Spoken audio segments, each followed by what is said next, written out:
दोस्तों अगर आप ऑनलाइन शॉपिंग करना पसंद करते हैं तो गाइस आपको बता दें कि ऑनलाइन शॉपिंग करना अब और भी आसान हो जाएगा। दरअसल सरकार अगले 5 सालों में लॉजिस्टिक लागत को कम करने का प्लान बना रही है। केंद्रीय मंत्री नितिन गडकरी ने एक कार्यक्रम में इस बात की जानकारी दी। अगर ऐसा होता है तो ऑनलाइन आने वाले सामान की कीमत में कमी आएगी। सरकार का प्लान अगले 5 सालों में लॉजिस्टिक लागत को कम करना है। अगर ऐसा होता है तो ऑनलाइन मंगाए जाने वाले सामान के साथ साथ खाने पीने और दूसरे चीजों की कीमतों में बड़ी कमी आएगी। केंद्रीय सड़क परिवहन एवं राजमार्ग मंत्री नितिन गडकरी ने गुरुवार को लॉजिस्टिक लागत कम करने की बात कही है। उन्होंने डायलॉट गवर्नमेंट समिट में कहा कि मिनिस्ट्री कई हाईवे और एक्सप्रेसवे का निर्माण कर रही है। इससे भारत की लॉजिस्टिक लागत कम करने में मदद मिलेगी। नितिन गडकरी ने कहा कि उन्हें विश्वास है कि अगले 5 वर्षों में हमारी लॉजिस्टिक लागत सिंगल डिजिट में आ जाएगी। हालांकि इकोनॉमिक रिसर्च संस्थान tank national council of applied economy research इनके अकॉर्डिंग भारत में लॉजिस्टिक लागत 2021-22 में सकल घरेलू उत्पाद GDP के 7.8% से 8.9% के बीच में था। नितिन गडकरी ने कहा कि उनका टारगेट भारत की ऑटोमोबाइल इंडस्ट्री को दुनिया में नंबर 1 बनाना है। उन्होंने कहा कि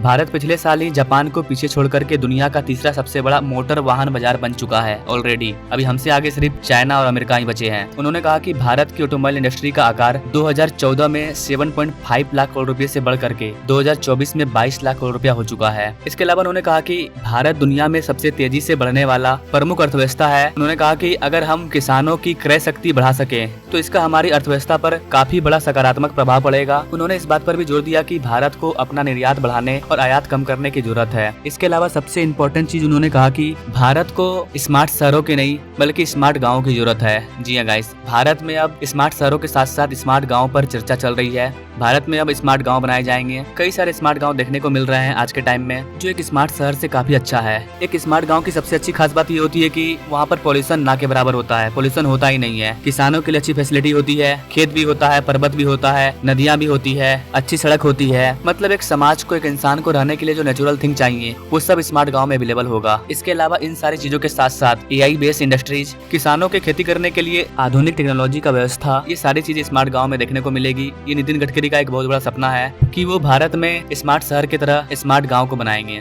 मैं किसान हूं और किसानों में ही काम करता हूं और विशेष रूप से मुझे विश्वास है कि जब तक गांव, गरीब, मजदूर और किसान का कल्याण नहीं होगा, गांव जब तक समृद्ध और संपन्न नहीं बनेंगे, स्मार्ट सिटी के साथ जब तक स्मार्ट विलेजेस नहीं बनेंगे, तब तक आत्मनिर्भर भारत बनने में बहुत कठिनाइयां हैं। तो वैसे क्या आप नितिन गडकरी के इस प्लान से सहमत हैं कि 5 साल के अंदर भारत का लॉजिस्टिक लागत कम हो जाएगा, जिसकी वजह से हम जो ऑनलाइन सामान मंगवा रहे हैं उसका दाम काफी हद तक कम हो जाएगा? और सबसे बड़ा पॉइंट कि स्मार्ट गांव, क्या स्मार्ट गांव भारत में बन पाएगा? क्या सोचते हैं गाइस आप? इन सारी चीजों के बारे में कमेंट जरूर करें और ऐसे ही इंटरेस्टिंग प्रोजेक्ट के बारे में जानने के लिए हमारे बेल आइकन को जो दबाएं। Now thanks for watching. मिलेंगे नेक्स्ट वीडियो में, तब तक के लिए जय हिंद।